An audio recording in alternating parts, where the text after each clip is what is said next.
It's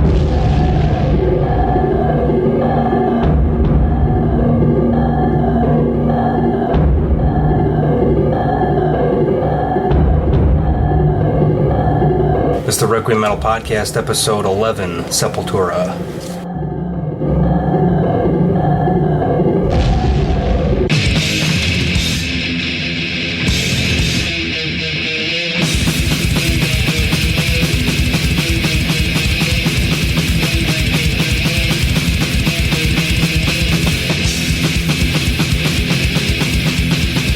Welcome to the Requiem Metal Podcast, episode 11, Sepultura. I'm your host, Mark Rudolph. And I'm Jason Hundy. And this is going to be a definitely not historical treatment of Sepultura, since we don't really have the full catalog here. Yeah, I used to have some of their older stuff. And did you ever have any of the pre-Beneath the Remains stuff? I used to have, Best of Devastation, Schizophrenia, Beneath the Remains, and Arise, and Chaos AD, and after that I kind of stopped. But I think I had Morbid Visions. Was that one? Yeah, it was Morbid Vision, Special Devastation. Okay. I think it was like an EP and a full-length put onto that one I had. And I had Schizophrenia, but I think I sold it purely on the cover. I would pull it out and ask myself, do I want to listen to this? And the cover was so god-awful that it actually made me sell it. But when this whole episode kind of came about, I got an iTunes gift card on one of my... I have a credit card where I get free iTunes rewards, and I was like, man, I haven't heard Arise in a really long time. I mean, it's been like probably 12 years since I listened to the record, and I listened to it probably like... half a dozen times in the last week or so. And I was like, maybe we could, talk about something like this, because this is right in the genesis when we really started getting into metal. And for me, it was like, I was listening to like Sepultura and Creator and Testament and a lot of stuff back in the day. And this just kind of like sparked a whole resurgence in the band for me. Yeah, absolutely. And then, of course, Mark called me up and we were kind of talking about, this. And he sort of said, oh, man, I've been listening to Rise quite a bit. And I was the supplier of some of the other stuff, because you had... all that I have is Arise on iTunes right now. Yeah, you hadn't had, so I brought Beneath the Remains and KSAD and Roots and some of the other kind of essential stuff. And, we kind of were like, hey, this might be a perfect opportunity to do... Well, change it up 180 from our British Doom extravaganza from the last couple episodes. So. This is our first time in the South American continent. It is. So we're trying to be, we got to think of somebody from Australia pretty soon here. Blood Duster. Yeah, purely on the fact that you did the cover for yeast. I feel dirty just saying the word yeast. Yeah. But anyways, Sepultura is a very formative band, as you said, for that whole scene, and also for my group of friends, because we're about 4 or 5 years younger than your group of friends were. And so when we first stumbled upon this, it was sort of, Rise had just kind of taken its course through a lot of people. And we were like in 8th grade, and KSAD came out. And KSAD came out like around 93, right when I was like transitioning right into high school. And that was definitely a gateway record for a lot of people, I know, because... It was a mainstream... It was on Epic, right? Yeah, so Roadrunner signed a deal with... Pretty much get it everywhere, yeah. Exactly, and so... that was like big because the cover was well done. The production was done by a guy, Andy Wallace, who we'll talk about later. And it was just it was a very formative record for my group of friends, alongside like Seasons in the Abyss, Slayer. Sure. And was that about roughly the same? No, Seasons in the Abyss was like 90. Yeah. Okay. But there was a carryover on Headbangers Ball, and we were starting to watch Headbangers Ball like 91, 92, and they were still playing, War Ensemble and Seasons in the Abyss, videos constantly, and they would throw Territory in constant rotation from Sepultura as well, where they had like the paint all over their face, or the mud all over their faces and stuff like that. And so Predator action. I really just remember how important this was, and for a lot of my friends that weren't even close to being into metal, who maybe like they liked Nine Inch Nails, or maybe they liked some Ministry or something, or just maybe even like a little bit of Helmet, even, and just like just those sort of fringe bands that didn't want to call themselves metal, but like had some metallic influences. You could throw like Sepultura, KSAD at them, and they'd be like, "Holy crap!" And then plus it's got the whole political bent, too, so it kind of adds some kind of validity. And that was right when like metal was kind of becoming like, even death metal bands were starting to step out of like the gore lyrics and starting to talk about like more social issues. Certainly Death was doing it. Morbid Angel, not so much. They were kind of so esoteric. It was the time when every like straight up death metal band was kind of veering off and like had to like legitimize themselves. Like Entomb was doing like Wolverine Blues, and Carcass was doing Heartwork, and it was kind of like Obituary was doing World Demise, yeah, about actually, the environment, and stuff. So I don't care. Yeah, I really don't care. But it was a strange time for metal, and I mean, I came into it and sort of the groove metal scene that was sort of growing out of Pantera, and I think Sepultura would have added some of that. We linked on to the early stages of that, whereas you and Chris, and Chris Dick being kind of our silent puppet master partner of this whole thing, you guys were well, our origins of Sepultura. This is the third time I've researched with him before we go on air. And this was back in the day when like Thrasher magazine was like reviewing like necroticism and Beneath the Remains, and a lot of these like death metal and skateboarding kind of went hand in hand, and that was back in the time when Slayer. I remember reading articles on Slayer and Thrasher magazine and stuff. Back when I attempted to skateboard, and I was kind of in that crowd, but a friend of ours gave us, I guess, Beneath the Remains like dubbed onto a cassette tape, and that kind of like blew us away to some degree. And then when Arise came out, I remember in my graphics class in high school, it was like a vocational thing, and everybody in the class was totally digging on that record, and just everybody, like most people that were just like remotely into like Megadeth or Metallica were glomming onto this. And I don't understand what the appeal was, because like Max's vocals are pretty gruff, pretty rough for for your standard like metal listeners. Definitely not like a Hetfield or a Mustaine kind of. I think they really hit the Zeitgeist, the sort of moment. They had their moment in time, and they came right place, right time kind of thing, because I think Metallica was sort of on their downturn in terms of heaviness. Slayer was on hiatus. No one had heard from them since '90, and and there was this sort of kind of growing thing that was emerging in Florida and in Sweden, and I really think people were more attuned to a more palatable kind of death metal experience. I mean, Arise is like exoticness of being foreigners added some credence to them. Putting out a record instead of like Obituary, which was purely just gore lyrics and all about being like as over the top as possible.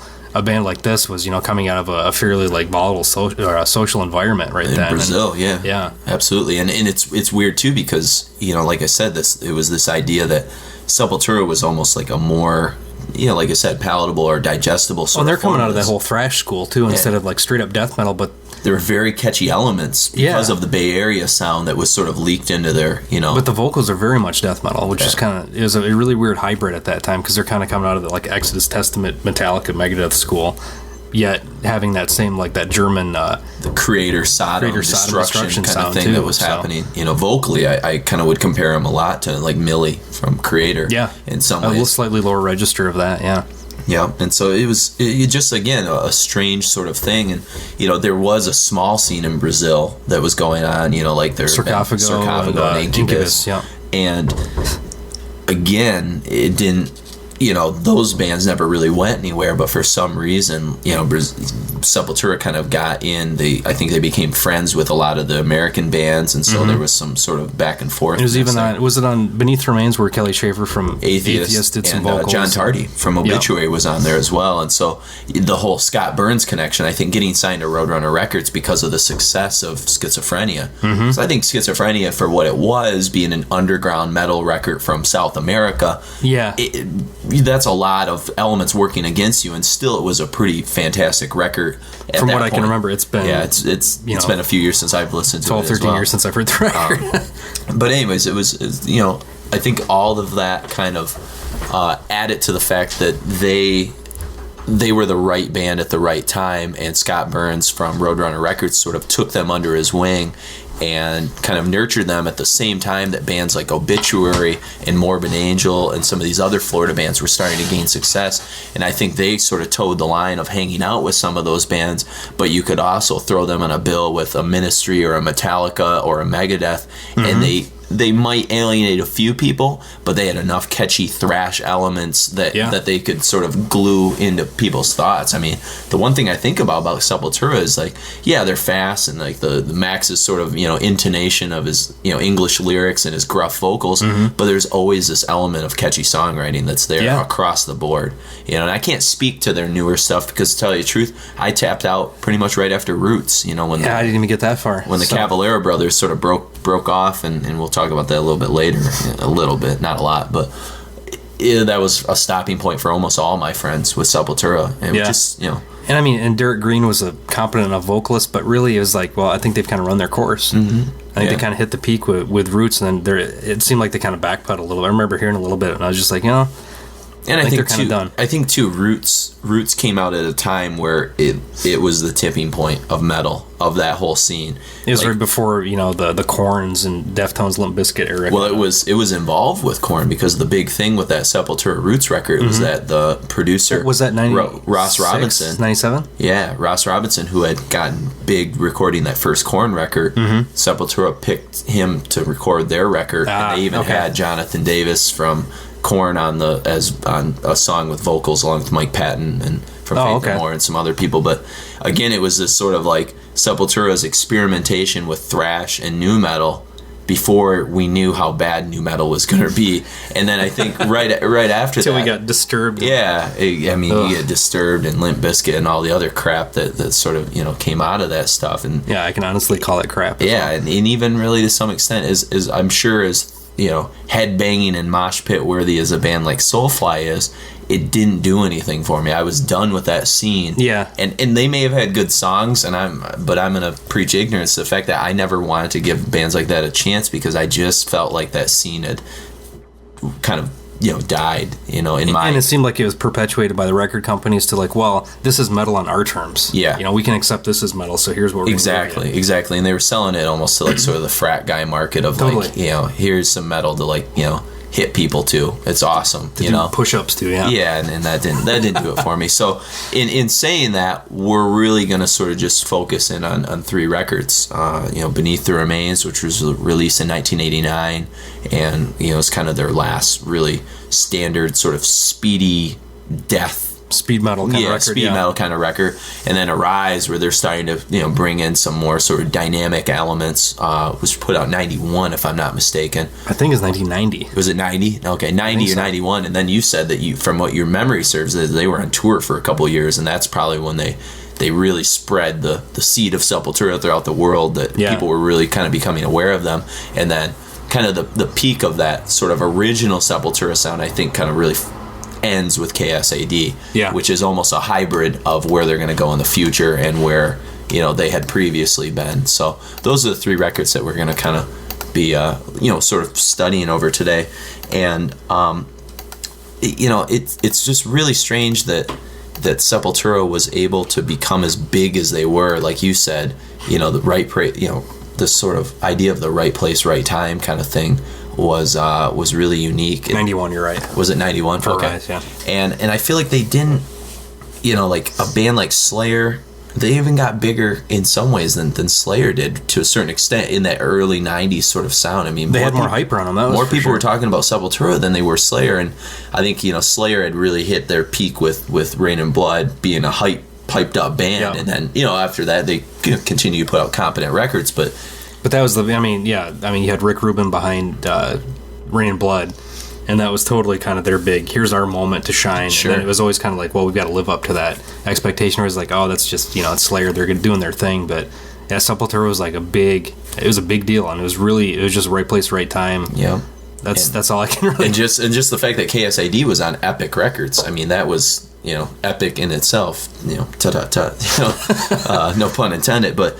Did Epic have any other more extreme metal acts at that point that you can remember? Because Giant had, you know, Morbid Angel there for, what was that, 91, 92? No, 93, Covenant. So this was almost the year for major label to try to, you know, dip their toe into the it was almost like a trend, you know, like Columbia Earache kind of happened, and so it was a very strange year. And it, like I said, myself being in ninth grade, I mean, I was so influenced by all this, because when you're in ninth grade, like especially pre-internet, it's whatever you can grab a hold of that you get, and certainly with Sepultura and some of this Florida death metal scene that was sort of following right behind it from Roadrunner, it was sort of being sold, you know, to like my group of friends. You know, if you went to any sort of standard record store, you're not going to find a lot of the underground like black metal and Swedish death metal stuff that was like starting to populate across the ocean, you were going to find Sepultura and Obituary and those sort of things. And Tomb Wolverine Blues and Carcass Heartwork and that kind of stuff. Absolutely. And so, like,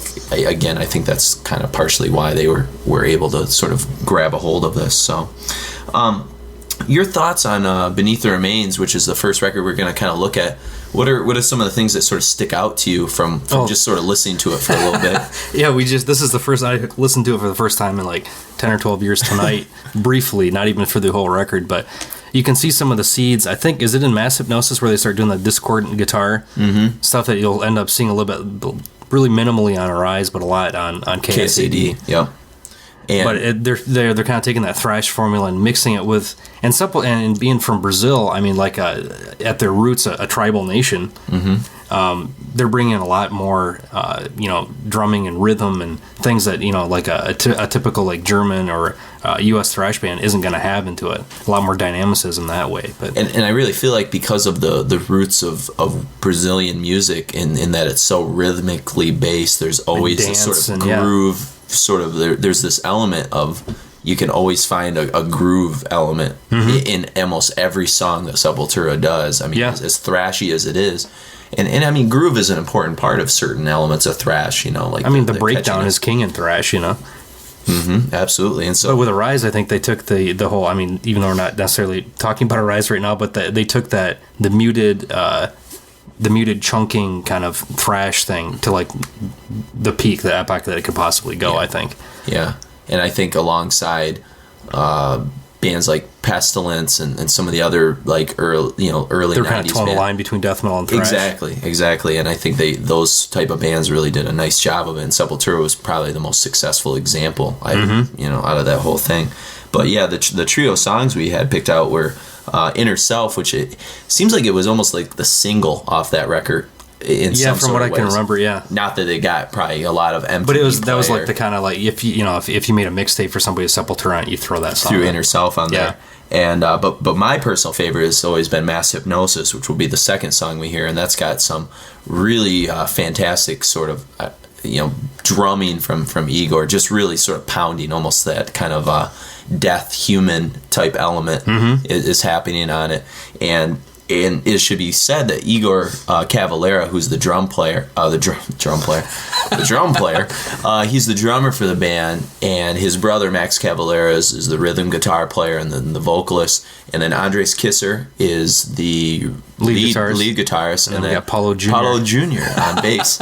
But Igor has always sort of, I remember being, when I was a kid, they always used to talk about his style of drumming was so unique because he only used a single bass pedal, which in thrash and especially kind of the death metal that they started to toe in was pretty unique. I can't think of really anyone else. Well, outside of Nico McBrain from Iron Maiden, that was kind of his big thing, is like he was going to play double bass just to like prove himself to the band. And after a while, they're just like, or play single bass, you mean? Play single bass, but play double bass style with a single pedal. So he was just like, after a while, I know with like Dance of Death, some of the later on records, he's switched over to a stripped down kit to start doing that, because some of it's kind of show off to some degree. There's a certain amount of skill that it takes to play that style on a single bass pedal, but realistically, you're going to be touring for a year. Do you really need to show off like that, or Yeah, and again, I'm not a drummer, but somehow I get this image in my head of like somebody with a thigh that's like twice the size of their like left thigh, kind of walking and wobbling around through life, kidding. And my right leg is 10 times stronger than my left, and I'm kind of a freak of nature. a extremely amateur drummer myself. That's a hell of a feat to be able to pull that off. But you can hear it. It's not quite as like a really overproduced drum sound to be like Metallica and Justice for All, and it's got that real kind of like piercing, almost like tom sound to it. But his is almost like a vibrating, like they're not like distinct beats. It's more of just kind of like a flurry of notes, just because it's just that constant rocking almost. And I feel like because of the sort of tribal roots of Brazil, there's a hand drumming aspect that he can get out of his drums in a way. Yeah. It's a sort of looseness and might have something to do with that possibly. Again, I'm not a musician, so I can't speak from that element, but certainly their ability to embrace their cultural music has always been one of the other, I think, sort of X factors for Sepultura.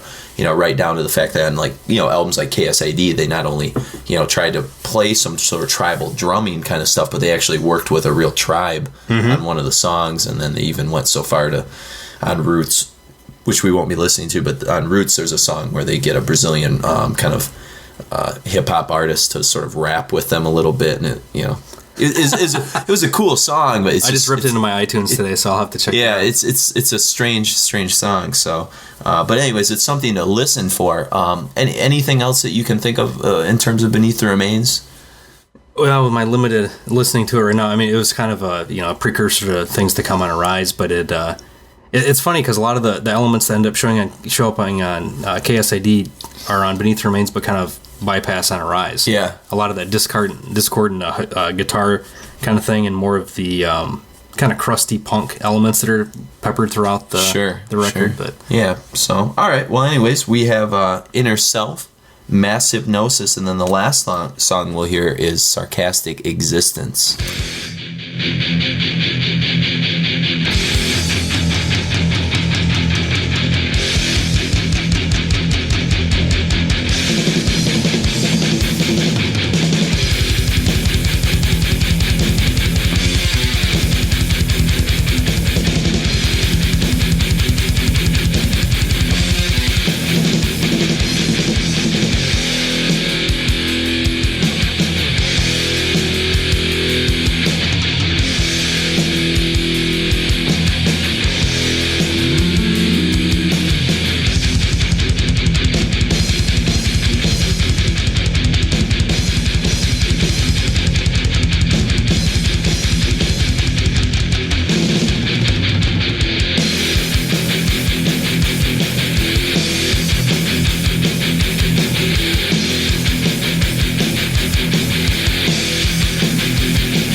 Soldiers going nowhere.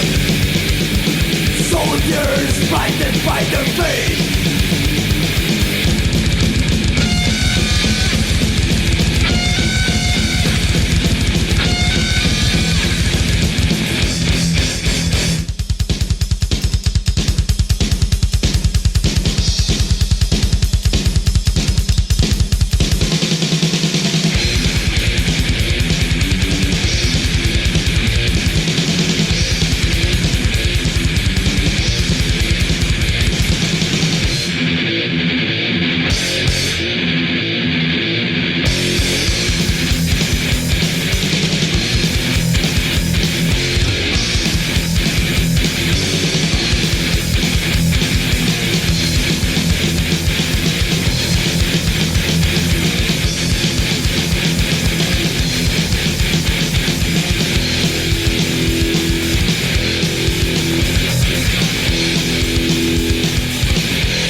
just heard Inner Self, Mass Hypnosis, and Sarcastic Existence from Sepultura. Beneath the Remains.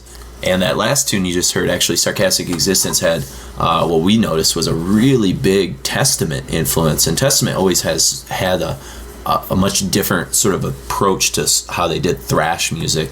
But it's that style of riffing that was really reminiscent of Testament. Yeah, it was like Bay Area thrash 2.0 kind of. Yeah. They're like the only like post, Exodus, Metallica, Megadeth era band that really like, caught my attention, at least that I can think of. And they're still relevant, We were just the last talking about record's unbelievable. The fact that we, soon like to do a Testament show, hopefully.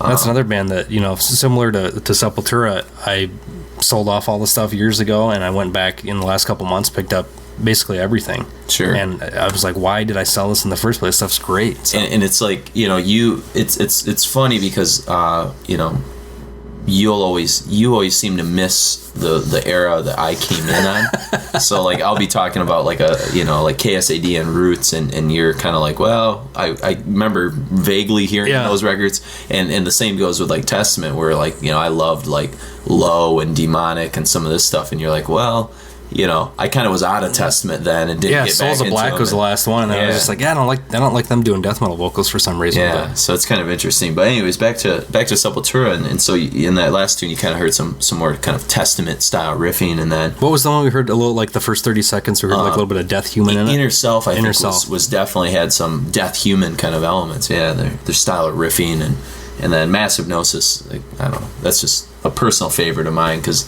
I just remember so much about Beneath the Remains and Arise. I remember so much. A friend of mine that really introduced me to these two records, which was Rob Moylan and Andy Zimmer, kind of two guys you went to high school with and I went to high school with, but I ran cross country with those guys. I had no idea who they were. Yeah, exactly. but now you're friends with them, sort of, strangely enough. And these guys were seniors when I was a freshman, and they would always sort of, they knew I was into metal, and so they talked to me about like the 5 or 6 metal bands that they kind of were into. And of course it was your standards, your Slayers and Metallicas, but then they'd always be like, oh, do you know Sepultura? And that was like their ace in the hole, their oddball to throw at me, and I'd be like, yeah, I knew about them, but so they lent me Beneath the Remains on tape, and then I remember them picking up Arise on CD pretty soon afterwards. So, and Arise is your kind of personal favorite, at least out of this era. Plus it's the one that I've listened to the most lately. Yeah, exactly. But no, that was a total watershed record for metal, I think, for pulling in people from throughout the woodwork. Anybody that remotely liked metal glommed onto that record. And I remember having the I don't remember exactly what the VHS was called, but it was basically like, I think it had all the videos off Arise, and then it had like some live performance in Rio or something, and looking out over the crowd, and you could not see people. It was like people all the way to the horizon kind of thing. Yeah. And it's unbelievable how, how metal has that kind of like, that ability to like really join people together like that. And there's a, doc, I don't know if we mentioned this on the show or not, but there's I think coming out, I think it's going to be like Toronto Film Festival here in a couple months, or a month or so, is Global Metal, the same guys that did Metal Headbangers Journey are going to be doing like kind of like a part 2. Sam Nunn, I think, is his name. I don't remember, but yeah. But it is cool how, again, we mentioned that this is the first time we've done South America as a continent, but there's some truth to that for sure. The fact that there is this sort of global metal scene that kind of exists, and we've spent a lot of time in Sweden, and we've spent some time in Norway, and certainly, been talking about England, and we've done America, and we've done, now we're doing South America, and it's just, again, metal as a genre is not just resigned to any sort of particular geographic region.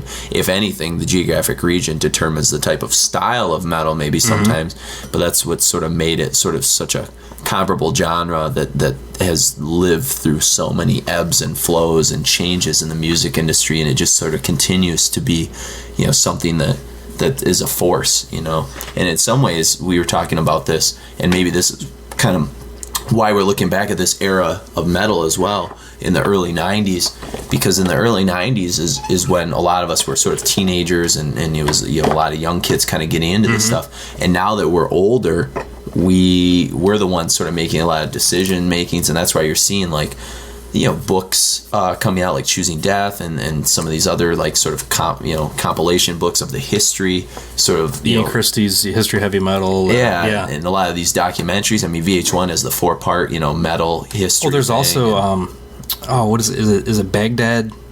Heavy Metal Baghdad. Have you seen that at all? No, I've heard about it, though. I've seen it. I think they did have it up on YouTube before it was out on like domestic release. You could watch like 6 or 8 parts of it. That's like unbelievable. Like how dedicated these guys are to like doing this stuff when they could be, you know, thrown in prison for having long hair or a Slayer T-shirt kind of thing. It's just like and then you see, you know, I mean, Cartoon Network's running Metal Apocalypse and you know, Deathlike with, you know, real death metal, thrash metal kind of guys doing. Gene Hoglan's on there. And the guys from Arch Enemy and some of these people are making the guest appearances. So I really feel like we are in a kind of a global age of metal, and so it's very appropriate to be talking about kind of one of the first bands, I think, to really make that apparent, to really become sort of a non-American or European worldwide sensation in the metal scene. You know, that would be definitely Brazil's Sepultura.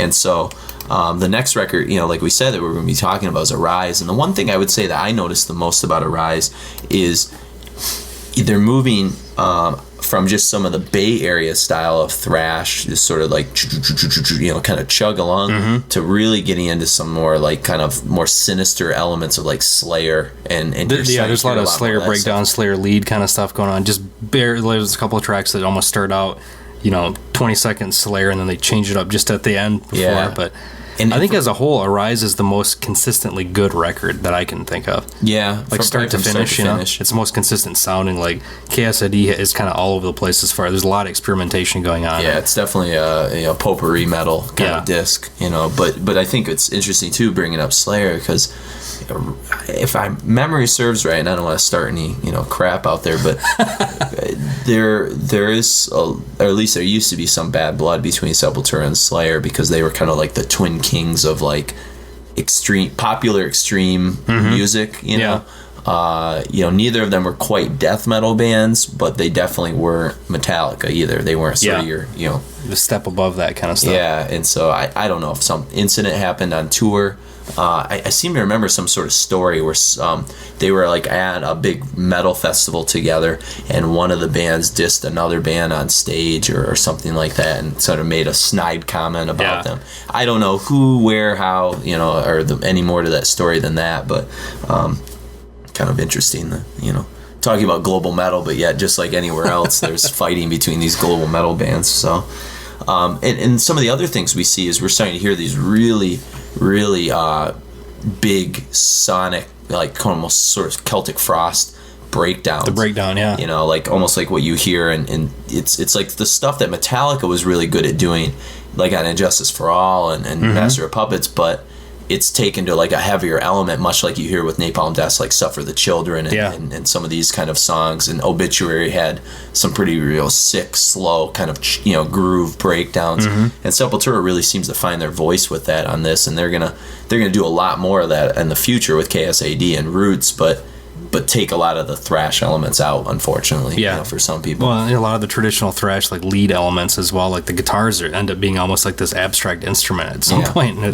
KSAD, but we're gonna hear Arise and Dead Embryonic Cells, and then Infected Voice, which is a tune that you have a particular that's been like kind of sticking out as I've been listening to this thing over and over and over. But and very creator-ish, that tune. So and then Orgasmatron, which was my gateway to picking up a bunch of Motorhead records as well. So and that was the first thing I heard that like from any kind of Motorhead type sound or song, and it's always sort of been my favorite Motorhead song, I think, because I heard it first done by Sepultura in this sort of version. Yeah, my only other I think this is before Sepultura was I don't remember the British BBC TV show The Young Ones. Okay, yes. They I don't remember if they're either like doing laundry or they're going to some like quiz show or something, but they need like theme music, and all of a sudden there's like an explosion and Motorhead shows up playing Ace of Spades in the living room. So and now it's funny because like now Motorhead, back in the day they were so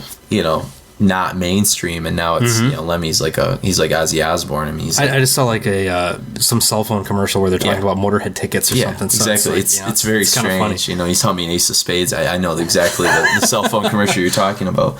But it should be said before we jump into the music here, the Dead Embryonic Cells also had an EP that accompanied it. And Dead Embryonic Cells, I really want to say, is like the first big single. It's the first big Sepultura song. Yeah, I think so. And I think when a lot of people thought of Sepultura really up until that point, it becomes their big song.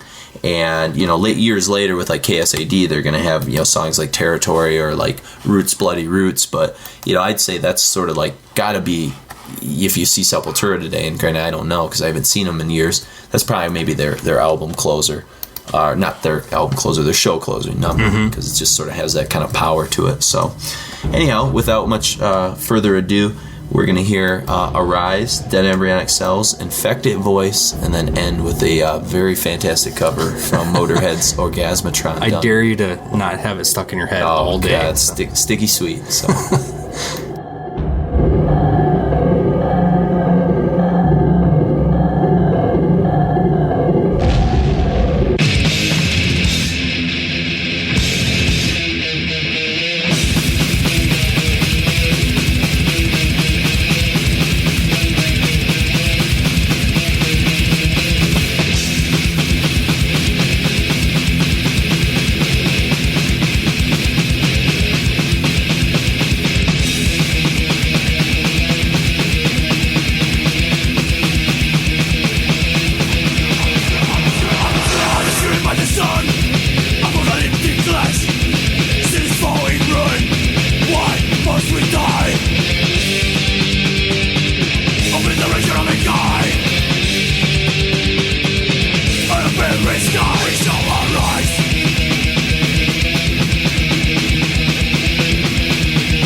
torture in my name.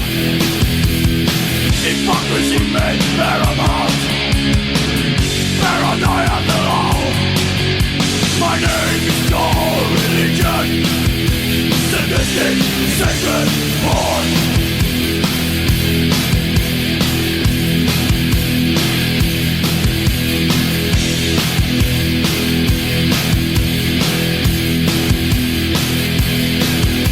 I twist the truth, I rule the world. My throne is called disease. I am the emperor of life. You gravel at my feet. I rob you and swallow you. Your downfall is my game. And do you play the psychopath and revel in my pain? And all my promise are lies. All my love is lies. I am the politician, and I decide your fate.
Welcome back to the Requiem Metal Podcast on Sepultura, and just heard a Orgasmatron from Motorhead via Sepultura, and then a trio of songs from Arise, Infected Voice, Dead Embryonic Cells, and then we open that whole set with Arise. And the next place that we're going to go is a place that's even a little bit more unfamiliar to my compatriot Mark here. It's a record he probably hasn't heard since probably it came out. I would say, maybe a year after it came out. I haven't. What year did this come out? 93. 93. Okay, so year I graduated high school. This had a lot of competition with a lot of other things. So yeah, I bet, and that's what was sort of unfortunate for some people, but that's KSID, which is sort of the big. I guess Sepultura is even bigger than Arise record because again, Epic Records put it out and it. I would say alongside Vulgar Display of Power from Pantera, I was saying something to Mark a little bit earlier. Those would probably be the two most important metal gateway records of the early 90s. I remember it could have been 93 when they toured. It had to be 93. They toured with Clutch and Fudge Tunnel and Sepultura, and that was just like a huge show. So sure, and it probably brought those two bands. I think between the time Fudge Tunnel put out Hate Songs in D minor and then Arise, I think Nail Bomb came out sometime in between. Nail Bomb actually came out right after KSAD, but I think they were working on it at different moments, just because I think with the touring schedule, I think they were putting pieces of the record together, and for And believe it or not, Fudge Tunnel, the first record, at least, I can't say anything about the other ones, but the first record's fantastic. I love Fudge Tunnel. It's like just a great alternative record, you know? And see, the thing is, and this is what we were talking about earlier to you guys as the audience, is because of the generational shift between Mark and I, like, to me, Nail Bomb is still like an amazing record. I mean, I could do a whole show on that record alone because it's so... I can't even remember what it sounds exactly. like. And so you guys had left the planet and were going to Norway and Sweden by this point. Yeah. And here I am, like a 9th and 10th grader, and like, holy crap, I've never heard anything as heavy as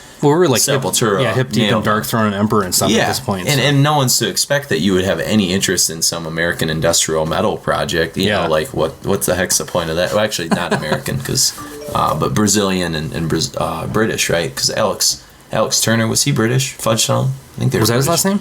Alex Turner, I think, is his name. Newport. Alex Newport. Yep. Alex just like Turner. a cigarette. Yeah. Smooth. Like Newport. So, again... All I can think of is a Dave Chappelle skit where they're asking why black people smoke Newports. Oh, gee. Everybody had a different answer. Right. Random. Anyways, back through Fudge Tunnel. Well, no pun intended there. We're on a roll. We're on a roll with that one. Oh, it's getting late. So we're getting back to KSAD. This was such an important record for so many people who were probably in my position. 9th, 10th people. People had thought like, Season of the Abyss was the heaviest record that they had heard, or Rain and Blood, or something like this. And then KSAD kind of enters the mainstream consciousness through MTV and, a lot of promotion via Epic Records and stuff. And this really, dragged a lot of people into metal. And and the whole political slant on it. I mean, it's almost akin to like the crust punk stuff in the early '80s. Discharge and Crass, and absolutely Discharge or Disrupt, that whole era of grind, kind of political grind stuff. And I think for some reason politicism in metal really became big, like we mentioned earlier before, but like alongside like Rage Against the Machine was coming out at the same time, and they were kind of speaking to the same audience, and it was like almost the mainstreaming of metal in some way. The second mainstreaming of metal, I guess, after like Metallica, Megadeth, Anthrax, and all that stuff did in the mid 80s. But Kurt Cobain, and grunge, I think, contributed to that a little bit because it wasn't the sound of Poison and Bon Jovi that was dominating now. It was the funny thing is when Poison was happening, that's when like Sepultura and Slayer and Creator, all the stuff was like really bubbling up, and Swedish death metal and all this stuff. But we were in an American crowd, you're stuck with look what the Cat dragged in, and Slaughter and all this kind of garbage. But and then thankfully for grunge, one of the reasons why grunge it did such an amazing job is it really wiped the slate clean. And like I mean, say what you want about a band like Soundgarden or Alice in Chains, but they open up the airwaves for heavier music. I mean, Alice in Chains was a heavy metal band, and so was Soundgarden, and not heavy metal in the way that like Cinderella or was. It's a different kind of heaviness. And I think Sepultura caught on to that zeitgeist at that time of really sort of groove laden, kind of like chunky, heavy, catchy riffs. Coupled with really interesting songwriting. I mean, and if people dismiss it, you've got the whole like look where these guys are coming from, and look at these lyrics, look at all this content on this record. It's like it's totally topical for the time. A song like Refuse Resist, which will be the first song we play here, is talking about resistance movements throughout the world, and like the video had like scenes from Tiananmen Square in China in 1989, and all these other different elements that were happening. Territory was about Israel, Palestine. Manifest was about prison abuse and this prison riots in Brazil. And I mean, Slave New World, I remember the video for that. It had a whole bunch of like bald sort of slave looking people with barcodes on the back of their neck. I mean, it's very like Matrix, pre-Matrix almost, know? And propaganda. I mean, well, I don't have to tell you what that song's about, but again, there's all these songs, and of course, one of the more notorious songs on the record, which I know you're not a big fan of, and I'm sort of like lukewarm to it, is Biotech is Godzilla, which featured Jello Biafra from the Dead Kennedys, another very political person. And the theme of the song is really interesting about this biotechnology sort of causing more widespread disease to break out, but it just wasn't well executed, you know. The chorus just kind of it turned me off totally when I first heard it. But. Again, you know, and sometimes Max's vocals, his use of English can be endearing, but also it can also work against him. Starting to fart, starting to leak. Yeah, you know, Refuse Resist has this infamous sort of moment where my friends and I would always laugh because, you know, he says like something like starting to part or something, or starting to leach. Yeah, but it sounds like starting to fart, starting to leak. And I can't for the life of me. I've tried to erase it for 15 years listening to this song since '93. I can't get it out of my head, but it's still a great song. And KSAD is a really important record in metal history. I think it may not be people's favorite Sepultura record based on where they were at when they heard it, but I know there's still a very special kind of place in my heart for this, for the sound of this. And it was very industrial sounding in some ways, which of course Max was flirting with.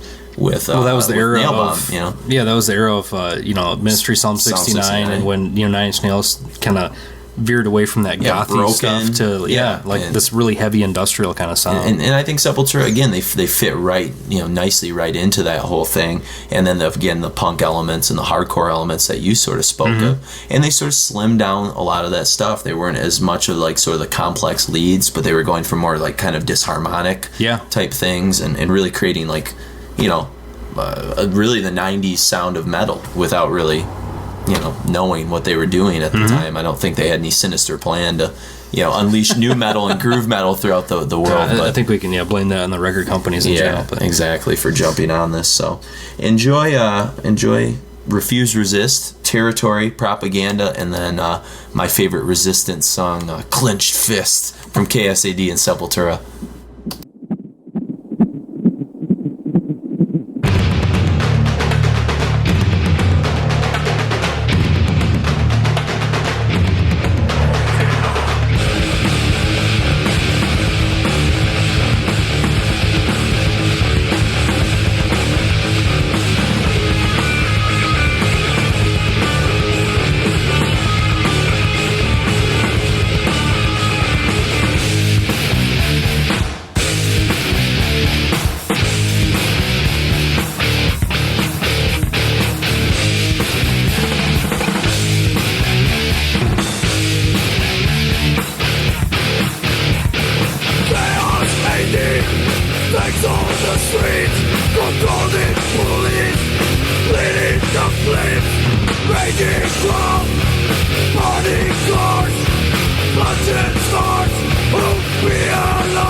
Welcome back. You just heard a 4 songs from KSAD from Sepultura, the last kind of record we're going to be looking at this evening. Clenched Fist, Propaganda, Territory, and starting that whole thing off was Refuse Resist, which, interestingly enough, I should have mentioned this last Talkset, the song opens up with the heartbeat of his child, Max's child, that I either was from the uterus, yeah, so it was while his wife was pregnant.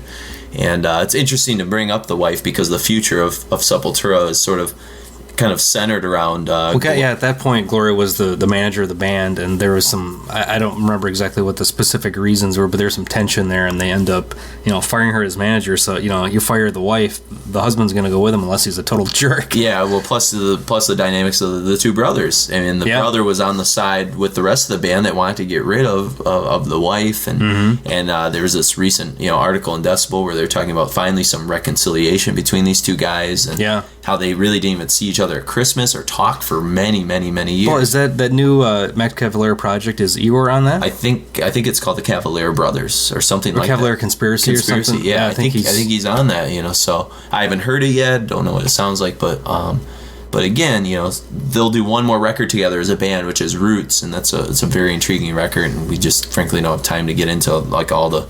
Yeah, I'm not familiar enough to. That is the potpourri record. Decent concept to it. Yeah. So if you like what you hear on KSAD, you should definitely check out Roots as well. And then again, from there it's up to you, but I myself put the brakes on, and you put the brakes on really after KSAD, so almost halfway through. Yeah. So but again, it's an intriguing band, an intriguing sort of era to sort of look at as these late 80s, early 90s sort of. Well, similar to Anathema, I mean, they started out in almost all of our bands to some degree. The last three we've talked about, with Paradise Lost, Anathema, and Sepultura, have started out in this one genre and just kind of like jetted off to, they've kind of made it their own. Yeah, and it's really too bad though that Sepultura couldn't have. I don't know. Like I really felt like after Roots, they had a lot of different places they could have gone, and that's really when the band kind of imploded and Max left and started Soulfly, and then like you said, they brought in Derek Green, and Sepultura really sort of like dropped a few notches of popularity, and this. Well, Max was the spokesperson for the band. I mean, he was the center, but that's, you thought of the band, you thought of him, basically.